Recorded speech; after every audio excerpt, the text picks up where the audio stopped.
Working at the zoo for monsters was never on my list of dream jobs, but life has a funny way of taking unexpected turns. My name is Jake, and this is the tale of my peculiar job, where my days are filled with nerve-wracking encounters. This one, though, I tell you, is about the day the monsters escaped. The door bursts open as Cameron rushes in, looking flustered. He is a friend, one that I've made in the few days since I've come here.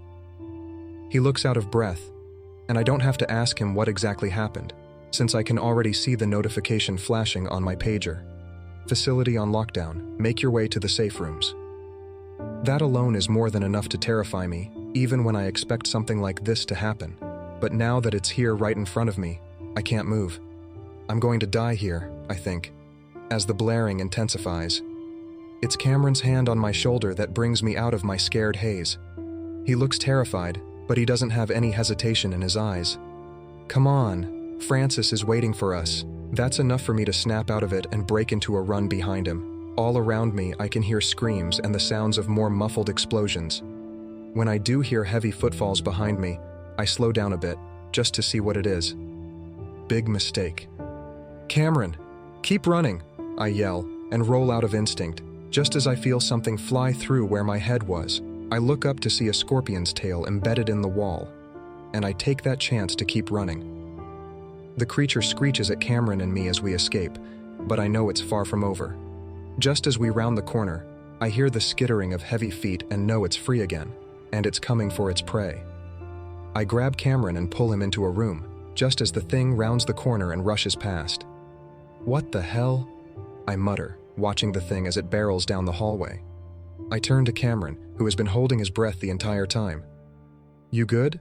I ask, and he nods. We're gonna die out here, he says solemnly, but I smack him on the leg before he can continue. We're not. We work here, remember? We know this place and those things better than anyone else. Cameron looks at me, his eyes still lacking any spirit. It's because I know those things well that I know we're going to die. I want to say something, but I don't even know where to start. He's right. Those things are monsters. Just stay here, I say, and leave to look for anything that could help us. I know that eventually we will run into those things, and we might have to fight. Thankfully, the room we're in is a closet, and after rummaging for a while, I find some sticks from a mop, a knife, and new clothes. It's not much, but it will have to do. I go back to Cameron, who is looking more alive than before, and looks at me curiously. At least one of us isn't ready to go, he says with a mirthless smile. I ignore his sarcasm and throw the mop sticks and the knife at him. Make yourself useful if you're going to die then, I say, setting the bleach aside. After a long silence, Cameron speaks again. Do you think, Francis? I shake my head. He probably left after he didn't see us. He's probably in the safe room, fearing the worst. Cameron chuckles at this. He's always like that, he says fondly, as the fear in his eyes fades a bit. Cameron nods and continues sharpening the sticks. With a trembling smile, I squeeze Cameron's shoulder. The weight of the unknown presses upon us, but I muster the strength to convey reassurance. Let's get back to him, yeah? Are you ready? I ask as we huddle by the door, ready to continue to the safe room. Cameron nods, his hands gripping the stick tightly. Let's do this. We run out of the room, not sparing a glance behind as we run, but it's useless. It has hurt us, and it's coming.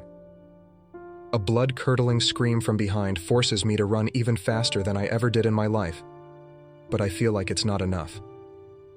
Cameron, duck! I yell as I dive to the floor, just as the tail flies past my head. Damn! I yell as my shoulder hits the floor, but the pain sharpens my senses, and I see the massive scorpion running towards me. I thrust my legs forward, a desperate attempt to create distance as I raise my makeshift weapon in a swift motion. The creature slams its claws downward with a force that sends me crashing into a stall. Cameron! I don't need to say anything else, as my friend roars in desperation, driving his makeshift spear down into the head of the creature. It lets out a massive screech. Cameron, get to the floor! I yell just as its tail swings around wildly. I'm under the creature, so I'm safe, and I use that to my advantage. I pull out the spear and stab it again and again and again, screaming until my throat is raw. When I'm done, the creature has fallen silent, and I'm being pulled out from under the scorpion. Cameron and I stay in silence for a while before he speaks. "You actually killed one of them. I told you. We're going to live." Cameron starts laughing. "You're crazy, you know that, right?" I think I need to be a bit crazy if we're going to survive this place. The sound of Cameron's laugh brings back memories of the first time we met. It was the first day of work, and I had just driven up to the building. It's already tiring to drive 3 hours through the forest to get to this place, and I wanted some rest. Our boss, Richard, is all smiles when he sees me, but he's the only one. The rest of the staff looked as serious as possible. "Welcome, Mr. Kirkpatrick. I'm guessing you've had a long drive?" Richard says as we shake hands. It was expected since this place is so remote. It's massive. The walls are abnormally high, and it looks more like a fortress than anything else. The insides are even more of a far cry from a zoo. Instead of cages, there are whole habitats encased in glass. The habitats are massive as well, which has me wondering what kinds of animals are kept here. The company itself is a private industry, and not much is known about what they do. They've made me sign a lot of paperwork before even stepping into this place, and I can see why. "This is where you'll be keeping watch on our animals," Richard says as he opens a door into a spacious office, fitted with screens. "Great! When can I see them?" I ask, and he nods, gesturing at the screen. I turn to look at the screen, seeing a cow being lowered into the room. It looks anxious as it's left in the center of the poorly lit habitat.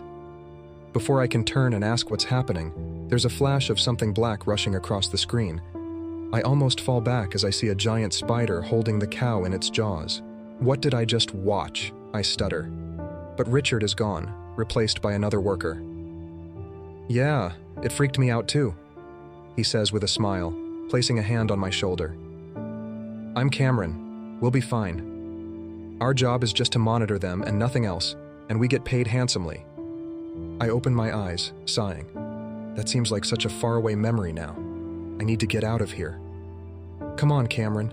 Let's go find Francis. There are many creatures in this place bigger than the scorpion, and there was no way we could win against them." "There should be an elevator that can take us down, just ahead," Cameron starts to say. But before he can finish, a sudden skittering of feet echoes through the corridor, followed by a bone-chilling, animalistic screech. I tighten my grip on the makeshift weapon, stealing a glance at Cameron. Down sounds real good right about now. As we near the location of the elevator, Cameron's gaze flickers toward a dimly lit sign. "There! That should be it," he exclaims. We run over and are even more delighted to see that the doors still work. We can still hear the skittering of feet.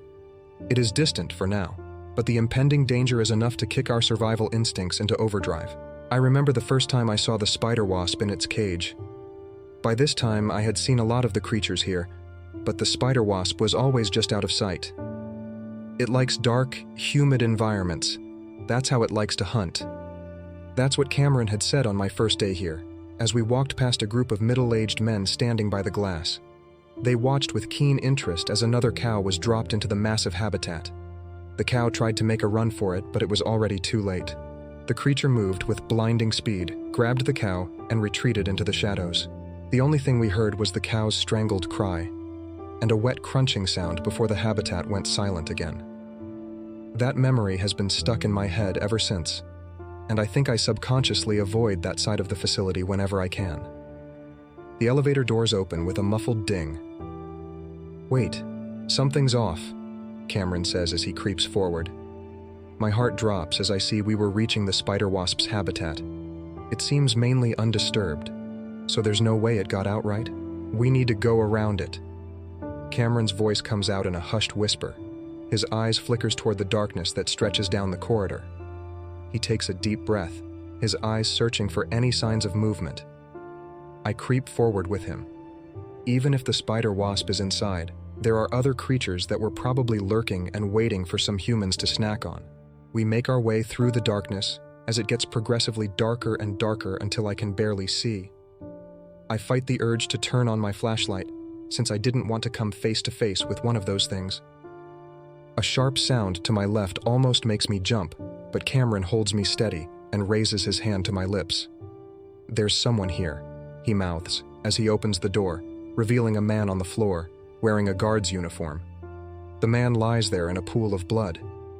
In the dim light, the extent of the horror became painfully clear. One of his legs was missing.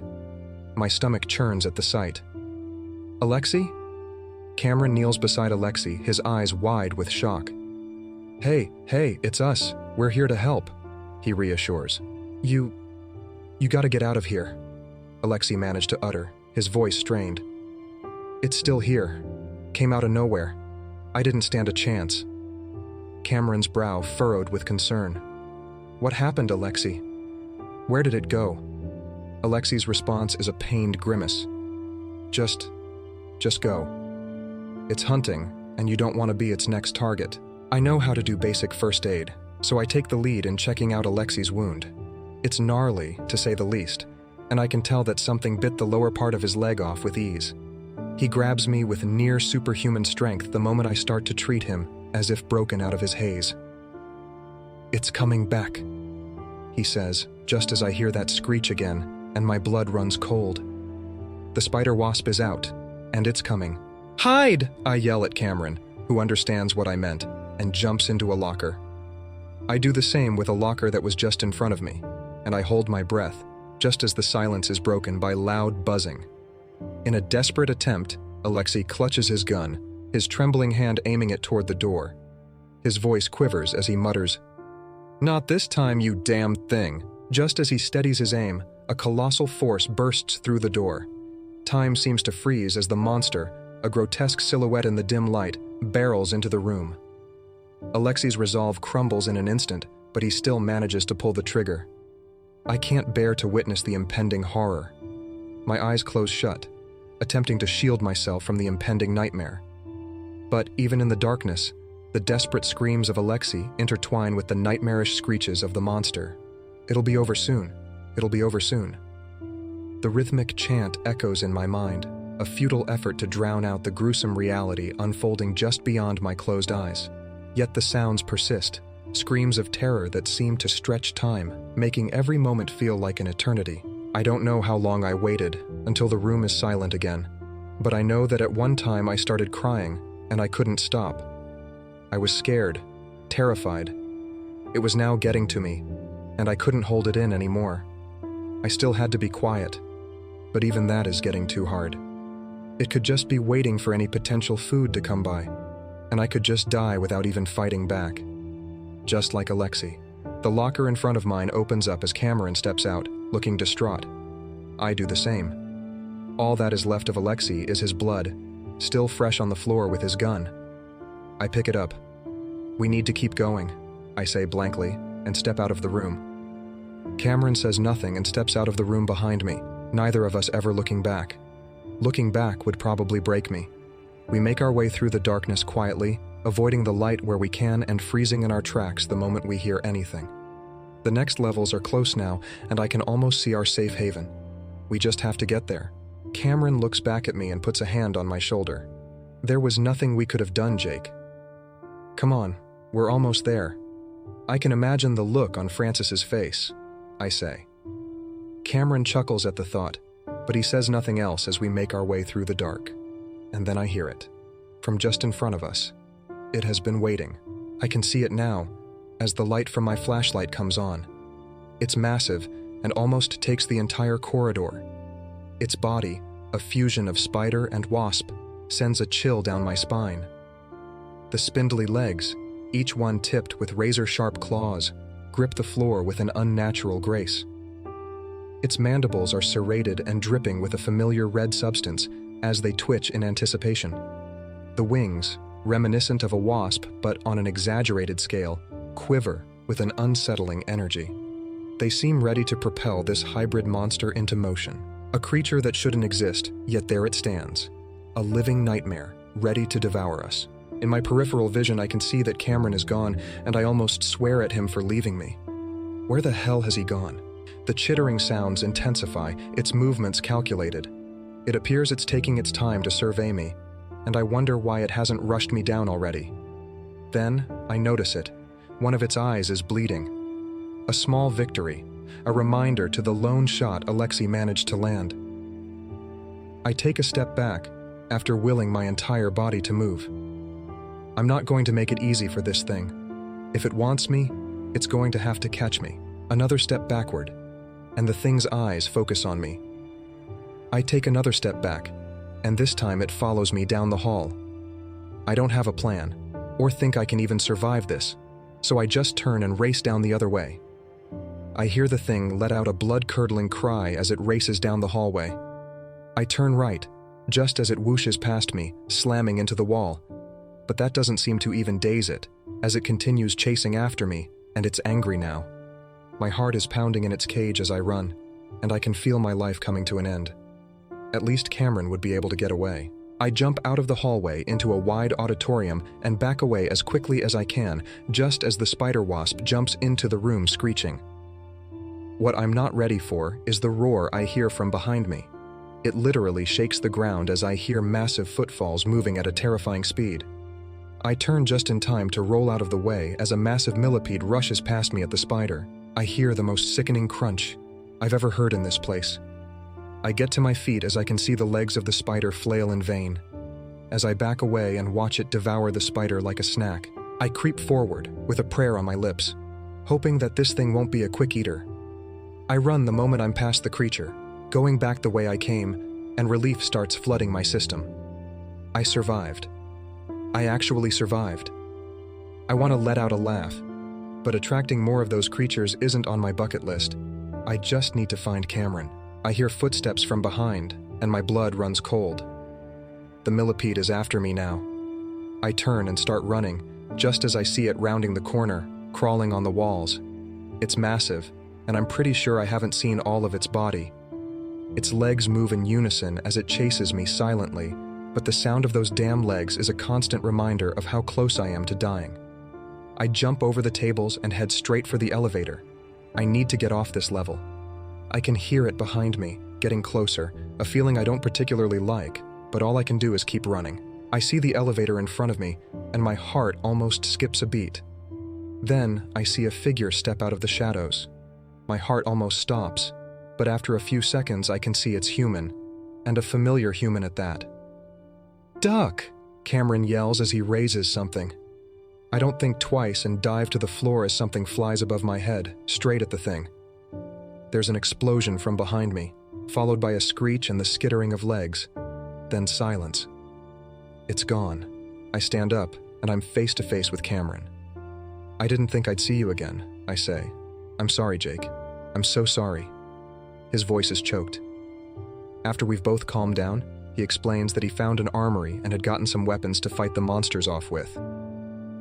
"There's one more thing," Cameron says, as we get to the elevator. "I found the safe room." His voice echoes through the corridor, and for a fleeting moment, relief washes over me like a wave. "They're all dead. The monsters got in," he continues, and the crushing weight of despair replaces my initial elation. "And Francis?" I manage to ask, the name catching in my throat. A heavy pause hangs in the air before his somber response. "Francis fought until the end, but he didn't make it." Tears well in my eyes as I clutch my weapon tighter, any hope of saving Francis now silenced by the relentless advance of the monsters.